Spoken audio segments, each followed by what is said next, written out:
Hello, hello, hello.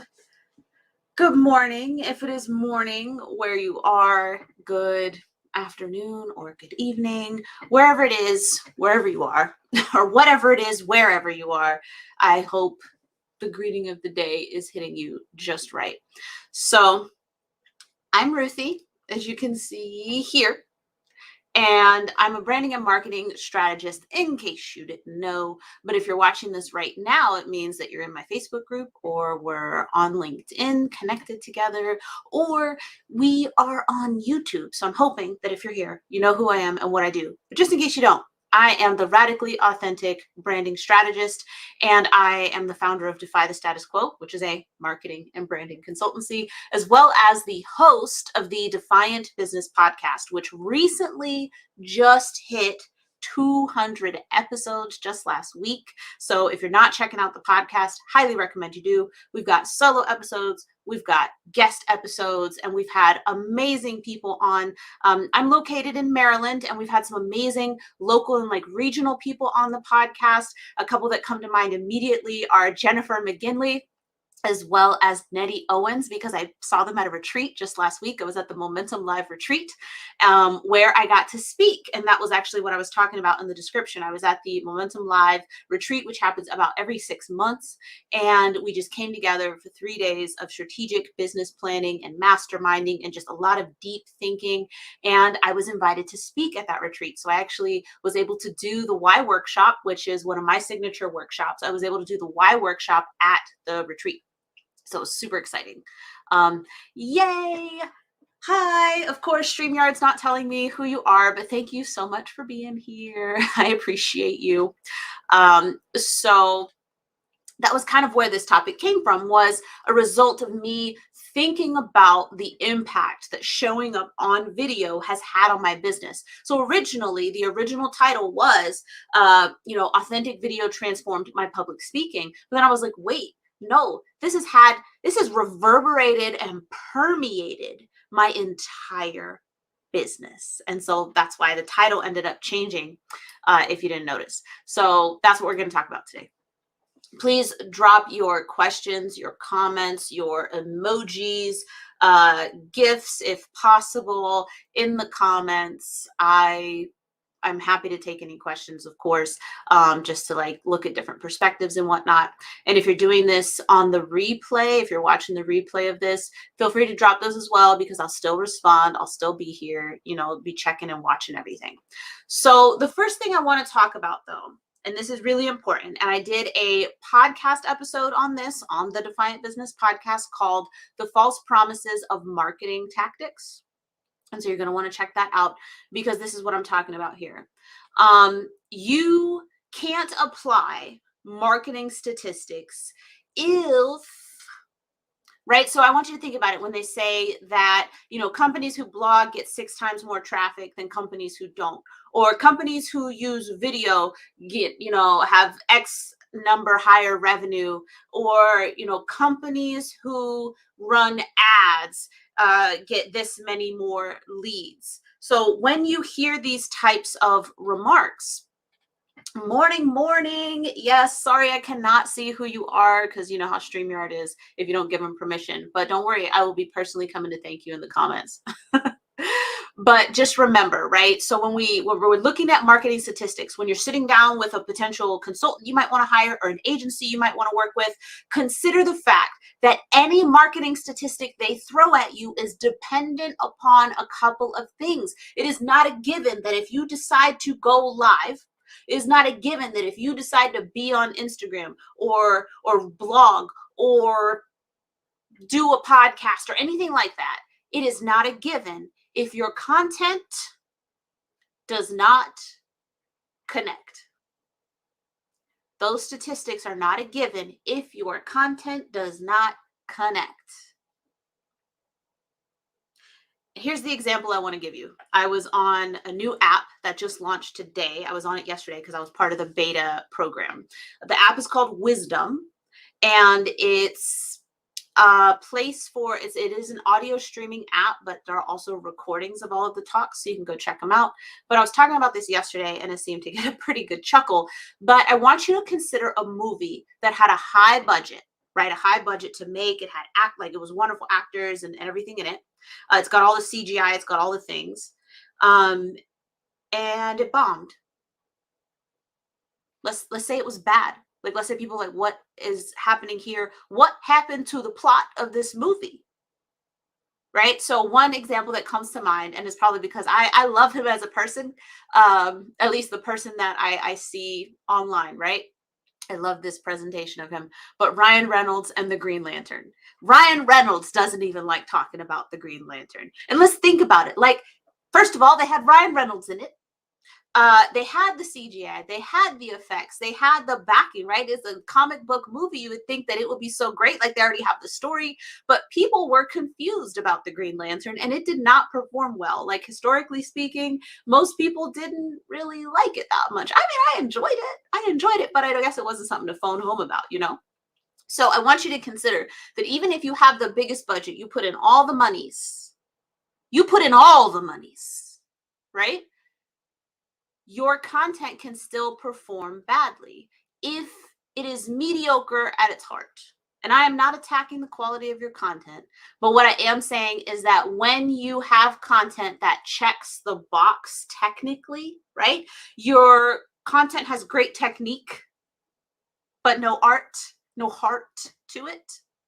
Right? So some people feel like there's like a little je ne sais quoi that's missing. That je ne sais quoi typically is authenticity. So it's not actually je ne sais quoi since I put a name on it, but I think most of the time it's authenticity. It's an ability to connect on a very human level. And it can be fast, really fast, like an Instagram story or like a TikTok video fast, or it can be longer. So like this live stream is meant to be a bit longer to really give some meat and potatoes. My TikToks, my short Instagram stories or reels or any of the shorter posts, those are like little appetizers, right? Like, or shoot, what's that word? I'm so bad at saying this word because in my head I see all the letters. Hors d'oeuvres, that's the word. Y'all are so lucky that I figured out how to say it because I was about to hurt your ears by trying to say how I normally try to sound it out. Okay, hold on. Ooh, I have some feedback on my Green Lantern example. Okay, so this person says that the thing about it is that most of the budget probably went to Ryan as a highlight of the film, but the content, writing, etc., didn't add up. And that's true. And unfortunately, I mean, if they had talked to him about it, maybe he would have taken a little bit less because, like I said, he doesn't even like talking about the Green Lantern. But it is either way, though. That's the example: is that the content, the heart of it, the plot, right? It just wasn't there, and people did not vibe with that movie for the most part. So where was, oh yes. Okay. So I want to give you a little bit of one of my hors d'oeuvres in terms of content. This is one I made yesterday. This is a TikTok I made yesterday. I'm gonna share with you. And I want you to note how short it is. I made it with my phone. I am being a bit goofy, but it connects. I've already had people DMing me because they caught it in a Facebook story. So just understand that it's not always that you have a movie style production is what gets you the leads. It's your ability to connect. So go ahead and I'm going to play this for you. Good girl in a straw hat with her arms out in a cornfield. That is a scarecrow. So that's it. I did a bro marketing. I was taking a stab at the bro marketers, and it's the bro marketer, right? I use that filter to make it look stupid, and I put on the hat because that's my hat I've designated as the bro marketer hat. And I'm saying, like, he's explaining his program, and it's got, you know, coaching calls, and those are in quotes, coaching calls with 20 to 50 people in them, and it's got, you know, video training modules and stuff, and then it switches to me. And I often use that particular filter with the Harley Quinn filter. That's what it is. And I say that's a scarecrow, meaning you're describing this as a coaching program when in fact it is a course with a Facebook support group, right? And people have already DM'd me about that. All right. So that's me connecting. That video was like 8 seconds long. 8 seconds long. But humor is one of the things that I use to connect with people. I'm not saying that everybody has to be that way, but pretty much everybody likes to laugh. If you don't like to laugh, please let me know in the comments. Like if you hate laughing, let me know in the comments. I've never met a person who hates laughing.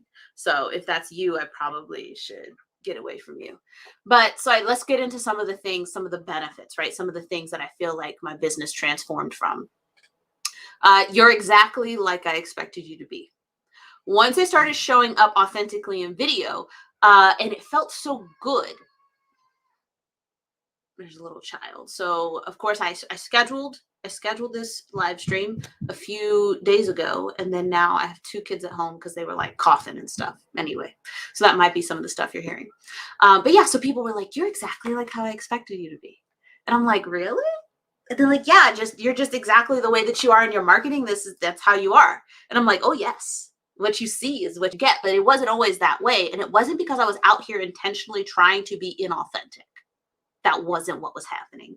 What was happening was I was like, oh, I need to be professional. I need to make sure that my content does this, this, this, and this. And so as a result, my content had great technique, but no heart. It didn't have me in it. And so before people started telling me that I was exactly the way they expected me to be, I would meet people in person. And they would say, "Wow, you are way different than I expected." And I'm like, "Why? Like, what did you expect?" That's what I want to know. What did you expect? And they were just like, "Well, your marketing is just like a little reserved and stuff. Your social media presence is a bit reserved." And I'm like, "Oh, is it?" And they're like, "Yeah, but like in person, you're like super funny." And I'm like, "Oh, okay, great." And they're like, "Yeah, and you tell all these great stories." I'm like, "Oh, okay, cool." So that was a big thing. And the reason why this is important is because when you are consistently yourself, I guess this could be true if you're also consistently presenting someone who is not yourself, but that's exhausting. So don't do that. But if you are consistently yourself in your marketing, whether it's a blog post, whether it's a video, whether it's a podcast episode, interview, whether it's a speaking engagement and you're getting visibility and people are seeing you, it doesn't matter. So long as you are consistent, you will accelerate the speed of trust. Guess what? I got a podcast episode about that too.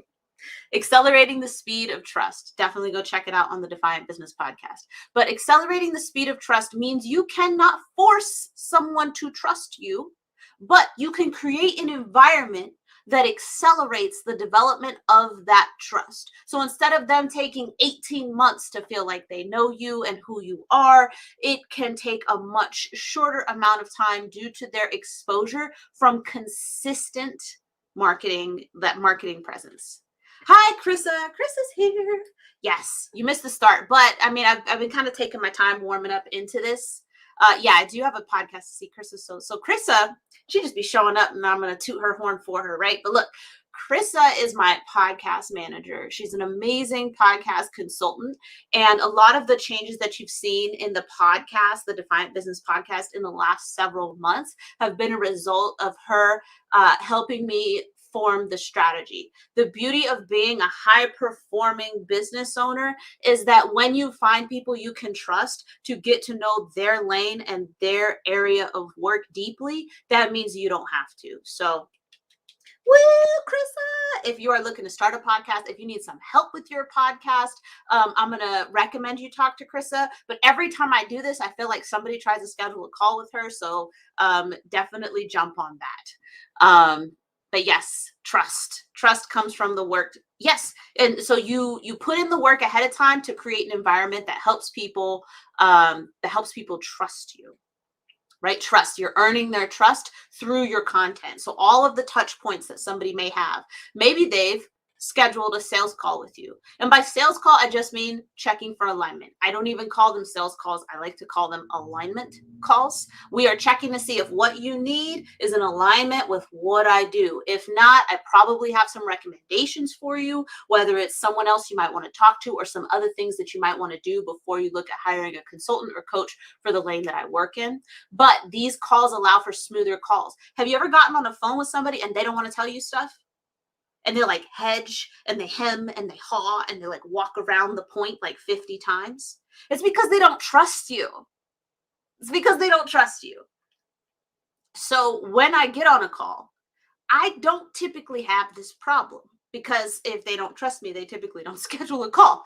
But that's just my marketing, because if you don't trust me, you don't want all this sass at you, right? Although to be fair, I'd like to think that for the most part, I give tough love when my clients need it, but I tend to be more sassy probably in my marketing than I am on my actual client calls. I'll have to get client feedback on that.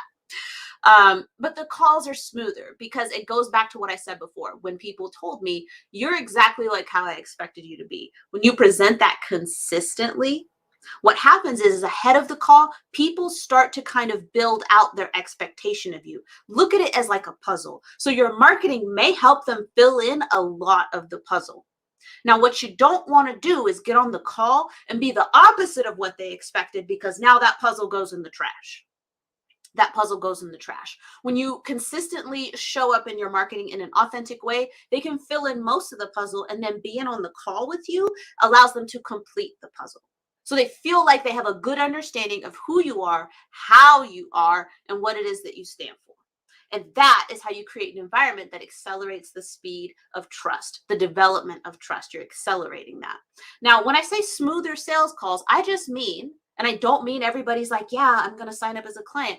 What I mean is that you will quickly understand whether or not this person is a good fit because they trust you enough to answer your questions. So the calls are smooth. You're not spending 90 minutes trying to extract information that this person does not want to tell you.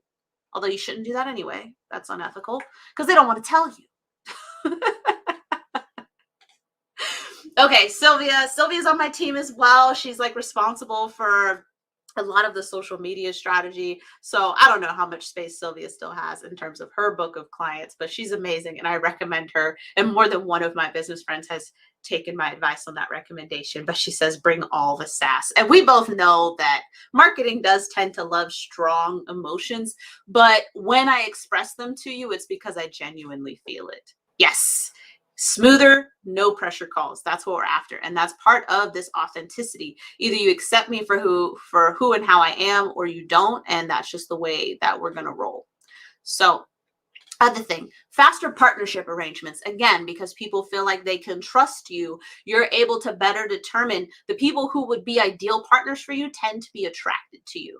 They see something in you and they want it to be a part of their thing. Now, of course, you have to determine whether or not those partnership arrangements are good for you as well, because a partnership arrangement is supposed to be mutually beneficial, but it can help you accelerate the rate at which you attract ideal partnership arrangements. More speaking invitations. More speaking invitations. Like it says in the description, one of the big things that happened for me is I started to get more speaking invitations, particularly during COVID. So what happened is I started showing up more authentically in my marketing, in my videos specifically, because first of all, I wasn't even really doing video that much. And people would see them and they would say, oh my goodness, look at all this energy that Ruthie is bringing. Look at all this personality. She's so engaging. I watched this video and she just seems to really keep people engaged. Let me invite her to my event. And so that was the thing, is I noticed as, the pandemic continued on and we weren't meeting in person, I got more invites to speak at virtual events. And that is because people wanted me to bring that same level of authenticity to their event. They wanted me to help co-create with them an engaging and helpful experience for their audience. So because this is the thing. If you want an example of what it looked like when Ruthie kept it all contained, go back to like season 1 or 2, maybe something in season 3 of the Defiant Business podcast. I was scrolling through the podcast to try to find some, and I did. And I feel like when I was doing those, I didn't do them live. I just recorded the audio, and it was just like the way that you might have heard me talk about it would have been a lot more subdued. And even though it's audio only, I can imagine that if I was giving this as a video talk, I would have had my hands completely in my lap and I wouldn't have been bouncing and I wouldn't have been moving a whole lot. And my voice wouldn't have been very much, there's not much range here in the voice that I'm presenting.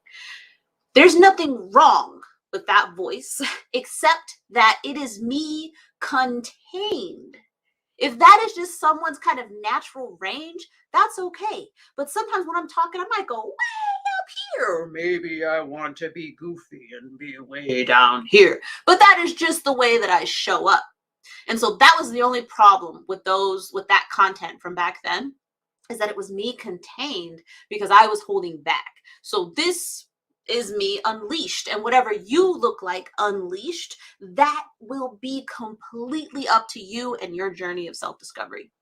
But going along with those speaking events, I got more podcast interview requests. Yay!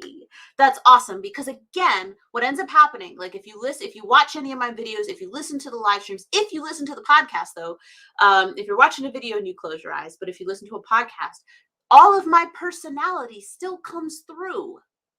All of my personality still comes through. And that is because I am putting everything I am into it. Not just everything I've got, but who I am goes into these interviews. Now, I'm not saying that, again, that it's not just my like vocal range or the way I tell stories or whatever, because that's me and that's the way I do it. But I'd like you to think of, if you've seen the show The Office, maybe not everybody has seen it, but if you've seen the show The Office, and I want you to think of Dwight Schrute. He's the guy with the glasses who is very much a Debbie Downer. Nobody could say that Dwight was being inauthentic. Anytime you asked him something, he was telling you what he thought. Now, I don't think Dwight had, at least the character, right? Because I know I'm speaking about a character, but I don't think Dwight really exhibited the range in his voice that I typically demonstrated, but he would still be engaging because, again, authenticity is typically that je ne sais quoi that people feel like is missing from things. This is why your marketing blends in with other people's marketing, and I don't care how much you spent on it. There's a reason they call it the Instagram aesthetic. That's because way too many people adopted it and it lacks substance. Okay. Generally speaking, or I guess a little bit more strategically speaking, showing up authentically in my video increased my credibility and helped me build a strong reputation. When you get introduced somewhere and they say, hey, this is Ruthie Bull, she's the radically authentic brand strategist, and you can count on her content to tell it like it is. She will not bullshit you. She calls it out, and the advice and content that she creates really helps you take steps forward in your business. What is left there for me to say when people are able to introduce me that way? I'm just kidding. Y'all know I got plenty to say. I'm just kidding. But in terms of me working on trying to build a reputation, it is built now. I am maintaining it. I'm continuing to grow it and cultivate it. But people are a lot clearer on how they can rely on me. So I want you to think about that for your own business. If people were clear, not just on what you do, but who you are, how your introductions might change. When somebody says, hey, let me send an intro email between the three of us. I have someone I want to introduce you to. Sorry, I just hit my mic. How would those introductions change? I want you to think about what I just said about Krissa a few minutes ago. That was your intro to her. No doubt in your mind that, wow, Ruthie said that live out there in the open for everybody. Is there any doubt in your mind that I firmly believe that she would be able to help you if y'all are a good fit? There is no, oh yeah, so Krissa does, podcast consulting. Yep. So I just wanted to introduce you. No, if I'm making recommendations, then I'm making recommendations. You know what I'm saying? So I want you to consider how your introductions, i.e. how people choose to introduce you, how your introductions would change if they were clear not just on what you do, but who you are. Because we like to say, it's not what you do that people remember, it's how you make them feel. And I'm paraphrasing a Maya Angelou quote. Sorry, I know I messed it up, but that's the essence of it. That's the spirit of that quote. Okay. Chris. Okay, so Krissa left another comment, but she said that, that she can relate, and that she thinks that sometimes that maybe she's shown her authentic self to like less than 5 people. So it's a work in progress for her to show up authentically. And it's always a work in progress. I want you to know radical authenticity is a lifelong endeavor because you're always learning something new about yourself. But it's not just what you know about yourself, because sometimes we struggle to be authentic even with ourselves. You know, sometimes we struggle to be authentic even with ourselves. So it's just really important to keep that in mind. It's always something learning, so always learning something new. So off of increasing my credibility and building a stronger reputation, that's allowed me to get higher profile podcast guests for my podcast, for the Defiant Business Podcast. Like, I cannot tell y'all how mind-blowing it was. How mind-blowing it was to be like, oh shoot, Tiki Barber's been on my podcast. Jim Zafransky, the CEO of Prezzy's, been on my podcast. Oh my goodness.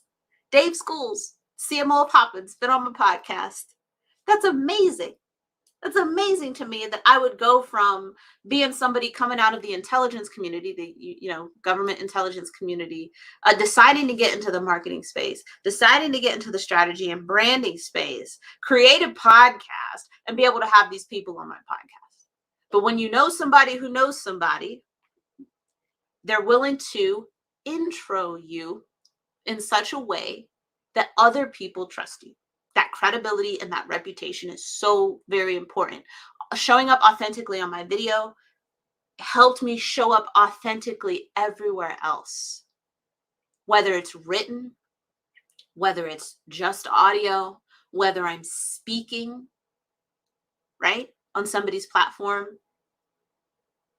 Being authentic on my video allowed me to show up authentically everywhere else. The very first video I did, I posted it on LinkedIn.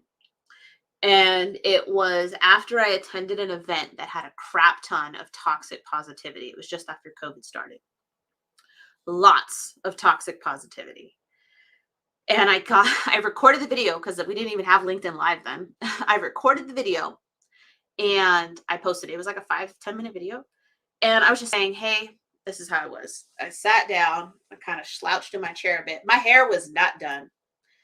Y'all got lucky. I mean, the curls are a bit more defined today, but my hair was not done. It was just kind of down. I slouched down in my chair a bit and I was just like, hey, even if other people think you should be okay, even if you think you should be okay, I just want to let you know that it's okay if you're not okay right now. This is really hard time and you don't have to be crushing it right now. Maybe you're just making it and it's okay to not be okay. That's the message of the video for the most part. I think I got like 50 some comments on it in the first like few hours of a bunch of other people saying, I thought I was the only one. I thought it was just me who was feeling this way. And that was really the start of it all, because something clicked. Something clicked then that I could show up genuinely and not have everyone hate me. Not have everyone believe that I was unprofessional. Not have everyone believe that I was out of line. And I didn't realize how much I was holding on to that. I was worried, and I'm saying it right now. I was afraid that people, every person on the planet, although I didn't actually say it that way in my mind, I was afraid that every single person was going to think I was unprofessional and I was going to get trolled off of LinkedIn. But I posted that video anyway, because it was on my heart and I felt like I needed to share it. And it took a lot to get to that moment to like actually share that video. Because even recording it, I was thinking maybe I wouldn't share it, right? Okay, I got a couple comments. Let's see.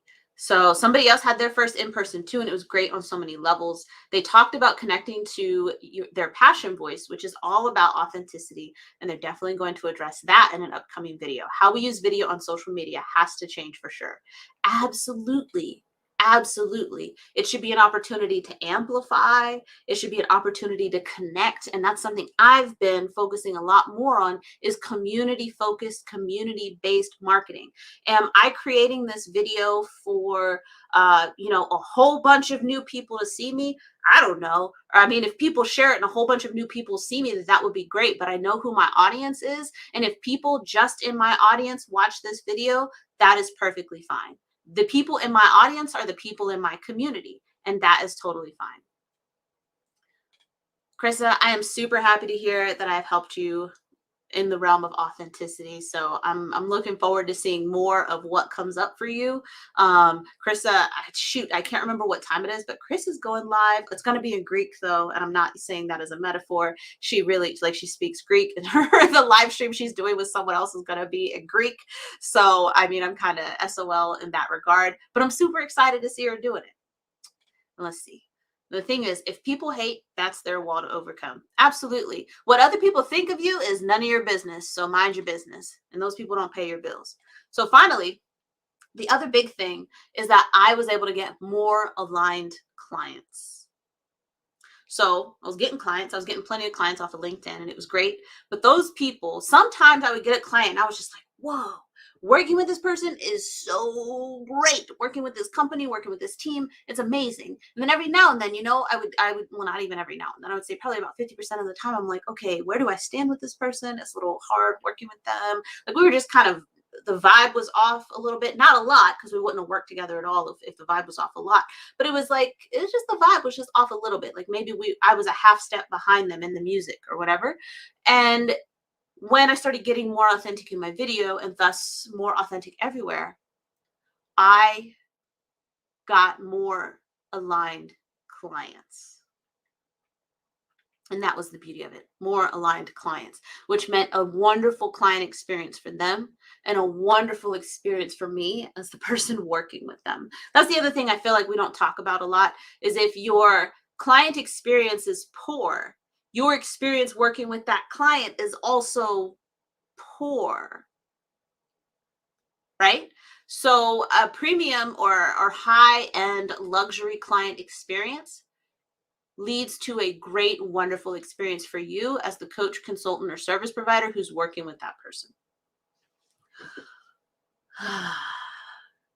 So that was what I wanted to talk about today. So thank you for joining me. If you're catching this live and you've left me some comments, thank you so much. I'll be going back through the comments. If you're catching this on the replay, feel free again to still leave those comments, still ask those questions. I'll be back and kind of following the comments and seeing what's going on. This topic came up because I've had a bunch of new ideas in terms of how I'd like to get more tangible outcomes for my clients. So this will be something that I am going to send out to my email list first to see what they think, but I'm going to give you a little bit of a teaser here. But I am looking at creating a workshop around what I'm calling the one take technique for authentic video, and how to activate your team, right? How to activate your team in terms of the actual publishing and distribution of your video content.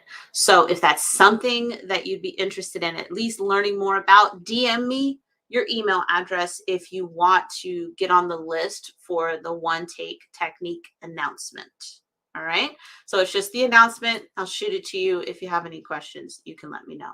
If you have questions about anything that I said in the last 30-ish minutes, and you don't want to put them in the comments, totally fine. You could send me a DM with those questions or comments or whatever it is too. And then I would just go ahead and kind of close this out by saying, as an ethical professional, everything I've said in this video is completely, general. Take it with a grain of salt. If it works for you, cool. If it doesn't, go ahead and leave it. Ethically speaking, I cannot give you specific advice through a live stream because I am talking to a various amount of people. So again, if you felt like I was talking to you, cool. Let me know if you have any questions though, or if something didn't make sense to you. I'm more than happy to talk about that in the DMs. Okay. Chris, you see all the emails already, Krista. One take sounds cool yet frightening. Yes. One take to get it done. One take to show up authentically. One take to play, I think, a bit with that edge and how confident you feel once you've mastered the technique. It's an amazing feeling to know that you can do something in one take and then just move on. I'm not saying it's like easy, but it's easy once you've mastered it. And that's why it's a technique, isn't it? So that'll be some of the stuff that I probably include in the email as we talk more about it. All right. Thank you so much for joining me today. I am looking forward to doing more live streams now that summer is over. It was really hard to do the live streams while all like my kids were at home. And so now that they're in school, of course, not the two that were not feeling well, so they're at home. But I'm looking forward to doing more live streams now that school is back in session and I've got a bit more of a quiet space. And I look forward to talking to you again soon. Remember, DM me if you want to be on that announcement. So you can just kind of get more details about the one take technique workshop that I'm planning, because that information is going to go out to my email list absolutely first. Boom. I will see you next time.